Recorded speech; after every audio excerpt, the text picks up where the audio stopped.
দেখি রান্না করে কি হয়। ঘরে কচু কিন্তু নাও, ঠিক আছে। আমি যদি পাতাগুলো ছিল নাকি বুঝতে পারলাম। হ্যাঁ, আস্তে একটু বড় যেন হাতে না ধরে।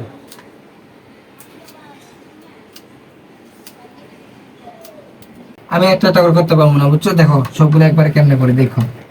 এই একটা একটা একটা করে করতে সারাদিন সময় লাগবে, একবারে সব করে নিবি। দেখো এখন এটা এভাবে ধরে আগে মাথাটা ভালো দিলাম। তোর তো এইবার অনেক বুদ্ধি। এই এই এই দিলাম, এই দিলাম, তারপরে এই দিলাম। শেষ একবারই কচু কাটা না? হ্যাঁ, হুদা একটা একটা করে তুমি করতেছো, আমার ভালো লাগে না। এই দিলাম, এই এই এই না, এখানে যদি আবার যদি খারাপ করে থাকতো তাহলে তো কোনো পারতা না। ও কি বলে দেখো। কে? হ্যাঁ, আজকে কচু সেই টেস্ট হবে। হ্যাঁ, ভালোভাবে না ওয়াশ করলে আবার খাইতে আমার ভালো লাগে না, বুঝছো? কোত্থেকে তুলে আনে বাজারে এরা, এখানে কচু 2-3 বার ধুয়ে দিতে হয়।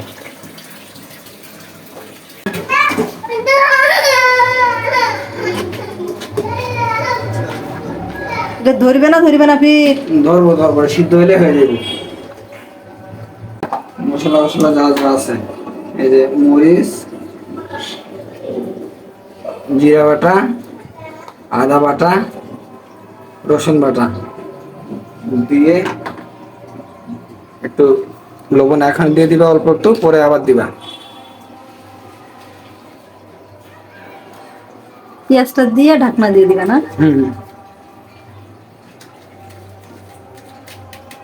এই পেঁয়াজ সব চোখ করে থাকবে, বুঝছো? ঢাকনা পানি দেওয়া লাগবে না, পানি দিলে আবার সমস্যা। ঢাকনা দিয়ে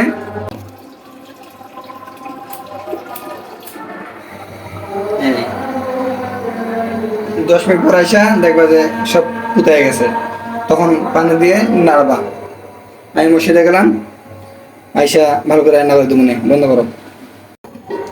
এই যে দেখো কচু সিদ্ধ হয়ে কিভাবে পড়ে আছে, দেখছো? এখন তুমি একটা ডাল ফুটনি নিয়ে এটাতে এমনি এমনি ঘুরতে হইব, এমনি গুইটা এমনি আরো যেটা দানা দানা আছে না, ওগুলো ভর্তা করে দেওয়ার লাগবো এমনি এমনি, নাহলে আবার জিবার মধ্যে বাজে যাইব। গলায় ধরবে না তো? গোলা ধরবো না, গোলা ধরতো আর আগে আমি তেঁতুল দিয়ে দিতাম। সবই দিব, একটু আবার কতটুকু রাখবো। আচ্ছা, পিঠা ধরে গেছে।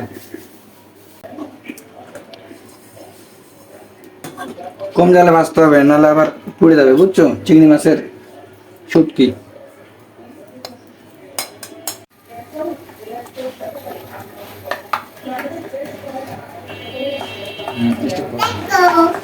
কচুটা দিয়ে দাও এখন। সেটা তোমার কোয়া লাগবে না, আমি দিতে। তুমি তো আমার চেয়ে ভালো পারো।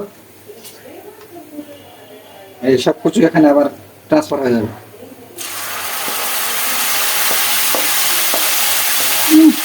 যা গ্রাম বাইর হয়েছে না কচুর।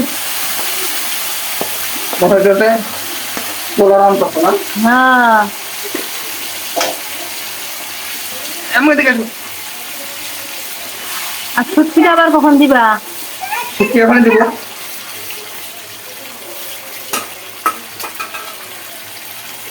শুটকি ওখানে দিব, এটা ভাঙিয়ে দিব আর কি।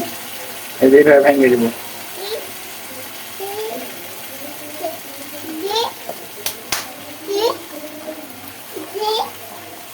তুমি দেখবে, দাঁড়াও, এদিকে একটু সাইডে থাকো। এখন তেল আছে তো, তেল ছিটাবে, ভালোভাবে নাড়িয়ে নিতে হবে, না আবার মিক্স হবে না, বুঝছো? শুটকিটা আবার পুরো ভাঙিয়ে নিলে তুমি পাইতা না, এই জন্য পুরো ভাঙিয়ে নিয়ে নিই। আস্তে আস্তে রাখছি কিছুটা, কিছুটা ভাঙিয়ে দিচ্ছি। এমনি একটু জালটা বাড়াই দেওয়া লাগবে, নাহলে আবার হবো না।